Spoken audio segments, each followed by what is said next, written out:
ਮਾਝੇ ਵਾਲੇ ਬੇਨਤੀ ਕਰਨਾ ਚਾਹੁੰਦੇ ਹਾਂ, ਮਾਝੇ ਵਾਲਿਓ, ਪੰਜਾਬ ਵਾਲਿਓ, ਤਗੜੇ ਹੋ ਜਾਓ। ਇਹ ਹੁਣ ਗੁਰੂ ਸਾਹਿਬ ਦੀ ਬਖਸ਼ਿਸ਼ ਚਾਹੀਦੀ ਹੈ ਤੇ ਤੁਹਾਡਾ ਓਟ ਆਸਰਾ ਚਾਹੀਦਾ ਹੈ। ਪਰਿਵਾਰ ਨੂੰ ਇੱਕ ਇੱਕ ਵੋਟ ਤੁਹਾਡੀ ਬਹੁਤ ਕੀਮਤੀ ਹੈ ਤੁਹਾਡੇ ਵਾਸਤੇ। ਹੁਣ ਬਿਲਕੁਲ ਅਸੀਂ ਤੇ ਦੇਖੋ ਪੰਜਾਬ ਦੀ ਸੇਵਾ ਕਰਨ ਵਾਸਤੇ ਆਏ, ਕੋਈ ਅਸੀਂ ਰਾਜ ਕਰਨੀ ਆਏ। ਕਿਉਂਕਿ ਸੰਦੀਪ ਸਿੰਘ ਨੇ ਅੰਦਰੋਂ ਜੇਲ੍ਹ ਦਾ ਇੱਕੋ ਸੁਨੇਹਾ ਸੀ, ਕਹਿੰਦਾ ਅਸੀਂ ਰਾਜ ਨਹੀਂ ਕਰਨਾ, ਸੇਵਾ ਕਰਨੀ ਸੰਗਤ ਦੀ ਜਾ ਕੇ।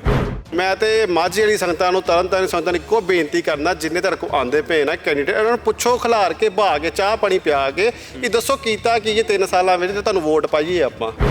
ਪਰ ਸਰਕਾਰਾਂ ਵੇਖੋ ਅੰਨੀਆਂ ਗੂੰਗੀਆਂ ਬੋਲੀਆਂ ਹੋ ਕੇ ਬੈਠੀਆਂ। ਜਿਹੜੇ 92 ਜਿਤਾਏ ਇਹਨਾਂ ਨੇ ਕੀਤਾ ਕੀ ਹੈ? ਮੂੰਹ ਨੇ ਜਿੱਪ ਲਾ ਕੇ ਬੈਠੇ ਪਏ। ਯਾਰ ਕਮ ਸੇ ਕਮ ਬਿਆਨ ਤੇ ਕੱਢੋ ਮੂੰਹ ਤੋਂ। ਕੋਈ ਬਿਆਨ ਕੱਢ ਕੇ ਰਾਜੀ ਨਹੀਂ। ਜੇ ਗੁਰੂ ਗ੍ਰੰਥ ਸਾਹਿਬ ਵਾਸਤੇ ਨਹੀਂ ਬੋਲਣਾ ਤੇ ਪੱਗਾਂ ਸਿਰ ਫਸਾ ਕੇ ਬੈਠੇ ਹੋ ਤੁਸੀਂ। ਇਹ ਕੁੱਖ ਨਹੀਂ ਕਰਨਾ ਜਿਹਨਾਂ ਨੇ। ਇਹ ਗਈ ਸਰਕਾਰ ਬਸ। ਤੁਸੀਂ ਆਹ ਥੋੜੇ ਦਿਨਾਂ ਦਾ ਰਿਜ਼ਲਟ ਆਏ ਨਾ ਬਸ। ਵਾਹਿਗੁਰੂ ਜੀ ਕਾ ਖਾਲਸਾ, ਵਾਹਿਗੁਰੂ ਜੀ ਕੀ ਫਤਿਹ। ਕਿਹੋ ਜਿਹਾ ਹੁੰਗਾਰਾ ਮਿਲ ਰਿਹਾ ਜੀ? ਇਹ ਜਦੋਂ ਗੁਰੂ ਸਾਹਿਬ ਦੀ ਬਖਸ਼ਿਸ਼ ਲੈ ਕੇ ਚੱਲਦੇ ਆ ਨਾ ਭਾਜੀ, ਮਤਲਬ ਪੰਥ ਵੇਖੋ ਇੱਕ ਹਿਸਾਬ ਨਾਲ ਪੂਰਾ ਚੜ੍ਹਦੀ ਕਲਾ 'ਚ ਪੰਥ ਹੈ ਜੀ ਅੱਜ ਪੂਰਾ। ਬਹੁਤ ਜ਼ਿਆਦਾ ਹੁੰਗਾਰਾ ਮਿਲਦਾ। ਸਾਡੀ ਸੋਚ ਤੋਂ ਨਾ ਮਤਲਬ ਕਈ ਗੁਣਾ ਅੱਗੇ ਹੈ ਜੀ। ਇੰਨਾ ਸੋਚਿਆ ਨਹੀਂ ਸੀ ਜਿੰਨਾ ਸਾਨੂੰ ਪੰਥ ਇਸ ਟਾਈਮ ਪਿਆਰ ਦੇ ਰਿਹਾ। ਕਿਉਂਕਿ ਦੇਖੋ ਇੱਕ ਅਸੀਂ ਛੋਟੇ ਜਿਹੇ ਘਰ ਤੋਂ ਉੱਠੇ ਆ, ਰੈਡੀਮੇਡ ਕਾਰੋਬਾਰ ਕਰਨ ਵਾਲੇ ਆ। ਸਾਨੂੰ ਪਤਾ ਹੀ ਨਹੀਂ ਕਿ ਪੰਥ ਨੇ ਇੰਨਾ ਸਾਨੂੰ ਮਾਣ ਸਤਿਕਾਰ ਦੇ ਦੇਣਾ। ਕਦੀ ਸੁਪਨੇ 'ਚ ਨਹੀਂ ਸੋਚਿਆ ਸੀ ਅੱਜ। ਪਰ ਤੁਹਾਡੇ ਭਰਾ ਦੀ ਕੁਰਬਾਨੀ ਕਰਕੇ ਤੁਸੀਂ ਪੰਥਕ ਪਰਿਵਾਰ ਵੱਜਣ ਲੱਗ ਪਏ। ਲੱਗਦਾ ਵੀ ਇਹ ਲੋਕ ਜਿਹੜੇ ਤਰਨ ਦੇ ਭਰਾ ਦੀ ਕੁਰਬਾਨੀ ਦਾ ਮੁੱਲ ਪਾਉਣਗੇ। ਬਿਲਕੁਲ ਜੀ, ਬਿਲਕੁਲ ਸੱਚ ਹੈ ਜੀ। ਹੁਣ ਮਾਝੇ ਵਾਲੇ ਬੇਨਤੀ ਕਰਨਾ ਚਾਹੁੰਦੇ ਹਾਂ, ਮਾਝੇ ਵਾਲਿਓ, ਪੰਜਾਬ ਵਾਲਿਓ, ਤਗੜੇ ਹੋ ਜਾਓ। ਇਹ ਹੁਣ ਗੁਰੂ ਸਾਹਿਬ ਦੀ ਬਖਸ਼ਿਸ਼ ਚਾਹੀਦੀ ਹੈ ਤੇ ਤੁਹਾਡਾ ਓਟ ਆਸਰਾ ਚਾਹੀਦਾ ਹੈ। ਪਰਿਵਾਰ ਨੂੰ ਇੱਕ ਇੱਕ ਵੋਟ ਤੁਹਾਡੀ ਬਹੁਤ ਕੀਮਤੀ ਹੈ ਤੁਹਾਡੇ ਵਾਸਤੇ। ਹੁਣ ਪੰਜਾਬ ਦੇ ਬੜੇ ਮੁੱਦੇ ਨੇ ਤੇ ਹੁਣ ਤੱਕ ਲੋਕਾਂ ਨੇ 117 ਬਣਾਏ ਨੇ, ਪਰ ਪੰਜਾਬ ਦੇ ਮੁੱਦੇ, ਪੰਜਾਬ ਦੇ ਪਾਣੀ, ਕੋਈ ਗੱਲ ਅਜੇ ਤਾਈਂ ਵਿਧਾਨ ਸਭਾ 'ਚ ਉੱਠੀ ਨਹੀਂ। ਤੁਹਾਡੇ ਤੋਂ ਲੋਕ ਆਸ ਰੱਖਣ। ਬਿਲਕੁਲ ਜੀ, ਬਿਲਕੁਲ। ਅਸੀਂ ਤੇ ਦੇਖੋ ਪੰਜਾਬ ਦੀ ਸੇਵਾ ਕਰਨ ਵਾਸਤੇ ਆਏ, ਕੋਈ ਅਸੀਂ ਰਾਜ ਕਰਨੀ ਆਏ। ਕਿਉਂਕਿ ਸੰਦੀਪ ਸਿੰਘ ਨੇ ਅੰਦਰੋਂ ਜੇਲ੍ਹ ਦਾ ਇੱਕੋ ਸੁਨੇਹਾ ਸੀ, ਕਹਿੰਦਾ ਅਸੀਂ ਰਾਜ ਨਹੀਂ ਕਰਨਾ, ਸੇਵਾ ਕਰਨੀ ਸੰਗਤ ਦੀ ਜਾ ਕੇ। ਕਿਉਂਕਿ ਦੇਖੋ ਕਿੰਨੀਆਂ ਧੱਕੇਸ਼ਾਹੀਆਂ ਹੋ ਰਹੀਆਂ ਪੰਜਾਬ ਦੇ ਵਿੱਚ। ਆਪਣਾ ਵਪਾਰ ਕਿੰਨਾ ਡਾਊਨ ਜਾ ਰਿਹਾ। ਗੁਰੂ ਗ੍ਰੰਥ ਸਾਹਿਬ ਜੀ ਦੀ ਬੇਅਦਬੀ ਹੋ ਰਹੀ ਹੈ। ਜਦੋਂ ਸਰਕਾਰਾਂ ਬਣਦੀਆਂ ਉਦੋਂ ਇਹਨਾਂ ਨੇ ਕਰਦੇ ਕਿ ਆਪਾਂ ਇਹ ਚੀਜ਼ ਕਰਾਂਗੇ, ਕੀਤਾ ਹਜੇ ਤੱਕ ਕੁਛ ਵੀ ਨਹੀਂ। ਦੇਖੋ 3 ਸਾਲ ਬੀਤ ਗਏ ਆ।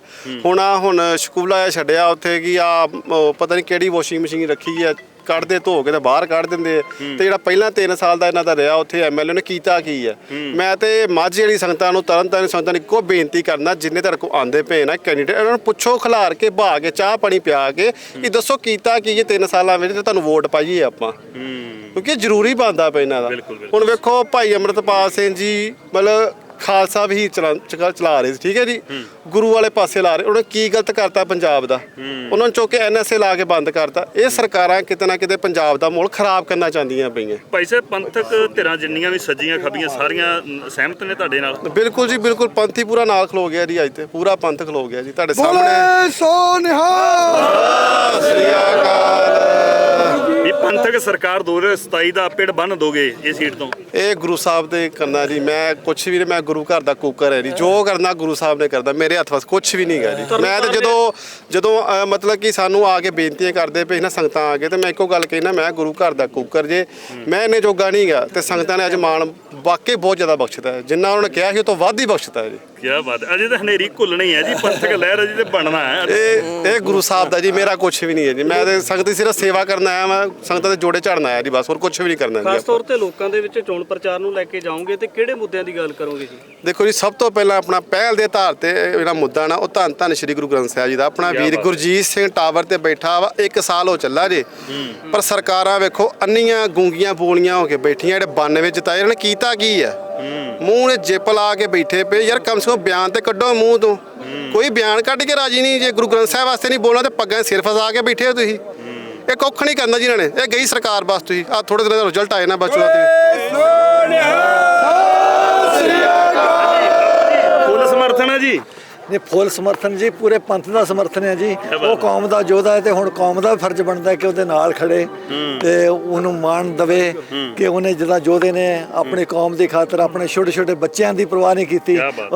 ਉਹ ਰੱਬ ਦੇ ਆਸਰੇ ਛੱਡ ਕੇ ਤੁਹਾਡੇ ਲਈ ਕੁਰਬਾਨੀ ਕੀਤੀ। ਇਸ ਕਰਕੇ ਹੁਣ ਸਾਨੂੰ ਵੀ ਸਾਰੇ ਆਪਣੇ ਜੋ ਹੋਰ ਗਿਲੇ ਸ਼ਿਕਵੇ ਹੋਰ ਜੋ ਵੀ ਕੁਛ ਆ, ਸਾਰੀਆਂ ਆਪਣੀਆਂ ਲੋਭ ਲਾਲਸਾ ਪਿੱਛੇ ਛੱਡ ਕੇ ਇਹ ਪੰਥ ਦਾ ਸਾਥ। ਪੰਥ ਤੇ ਸਿੱਖਾਂ ਦੀ ਅਣਖ ਦਾ ਸਵਾਲ ਹੈ ਜੀ। ਅਣਖ ਦਾ ਜੀ। ਪਰ ਬਾਕੀ ਇੱਥੋਂ ਦੇ ਲੋਕ ਬੜੇ ਪਹਿਲਾਂ ਹੀ ਬਹਾਦਰ ਆ। ਆ। ਇਹਨਾਂ ਨੇ ਪਹਿਲਾਂ ਵੀ ਬੜੀ ਵਾਰਾਂ ਜਦੋਂ ਪੰਥ ਤੇ ਕੋਈ ਇਹੋ ਜਿਹੀ ਭੀੜ ਬਣੀ, ਉਹਨਾਂ ਨੇ ਬੜਾ ਮਾਣ ਦੇ ਕੇ ਮਾਨ ਸਾਹਿਬ ਨੂੰ, ਮੋਹਨ ਸਿੰਘ ਤੋੜ ਸਾਹਿਬ ਨੂੰ, ਅੰਮ੍ਰਿਤਪਾਲ ਨੂੰ ਇਹ ਲੋਕਾਂ ਨੇ ਦੱਸਿਆ ਕਿ ਅਸੀਂ ਜੀਂਦੇ ਹਾਂ ਜੇ ਜਾਗਦੇ ਹਾਂ। ਇਸ ਕਰਕੇ ਹੁਣ ਫਿਰ ਮੇਰਾ ਖਿਆਲ ਹੈ ਕਿ ਬਹੁਤ ਵੱਡੀ ਤਾਦਾਦ 'ਚ ਜਿੱਦਾਂ ਅੱਜ ਪਹਿਲੇ ਦਿਨ ਤੋਂ ਹੀ ਏਡਾ ਵੱਡਾ ਸਮਰਥਨ ਜਿਹੜਾ ਜੁੜ ਰਿਹਾ, ਉਹ ਲੱਗਦਾ ਕਿ ਇੱਕ ਬਹੁਤ ਇਤਿਹਾਸਕ ਜਿੱਤ ਹੋਊਗੀ ਜੀ। ਆਖਰੀ ਸਵਾਲ ਹੈ ਜੀ, ਅਕਾਲੀ ਦਲ ਦੇ ਜਿਹੜੇ ਉਮੀਦਵਾਰ ਨੇ ਉਹ ਵੀ ਕਹਿੰਦੇ ਅਸੀਂ ਵੀ ਪੰਥਕ ਆ, ਵੀ ਮੈਂ ਇੱਕ ਧਰਮੀ ਫੌਜੀ ਦੀ ਧਰਮ ਸੁਪਤਨੀ ਆ, ਵੀ ਜਿਨ੍ਹਾਂ ਨੇ ਅਕਾਲ ਤਖਤ ਤੇ ਅਟੈਕ ਹੋਇਆ ਸੀ ਤੇ ਉਦੋਂ ਨੌਕਰੀ ਠੋਕਰ ਮਾਰੀ ਸੀ। ਦੇਖੋ ਗੱਲ ਪਤਾ ਕੀ ਜੇ, ਜਿਹੜੇ ਧਰਮੀ ਫੌਜੀ ਉਹ ਸਾਡੇ ਸਤਿਕਾਰਯੋਗ ਨੇ, ਉਹ ਅੱਜ ਵੀ ਤੇ ਕੱਲ ਨੂੰ ਵੀ ਰਹਿਣਗੇ। ਕੀ ਬਾਤ ਹੈ। ਪਰ ਜਿਹੜਾ ਉਹਨਾਂ ਨੇ ਡਿਸੀਜਨ ਲਿੱਤਾ ਨਾ, ਉਹ ਗਲਤ ਲਿੱਤਾ ਬਸ ਉਹਨਾਂ ਨੇ, ਉਹ ਨਹੀਂ ਲੈਣਾ ਚਾਹੀਦਾ। ਪਾਰਟੀ ਵਾਲਾ ਹਾਂ ਬਿਲਕੁਲ ਜੀ, ਉਹ ਨਹੀਂ ਲੈਣਾ ਚਾਹੀਦਾ ਸੀ।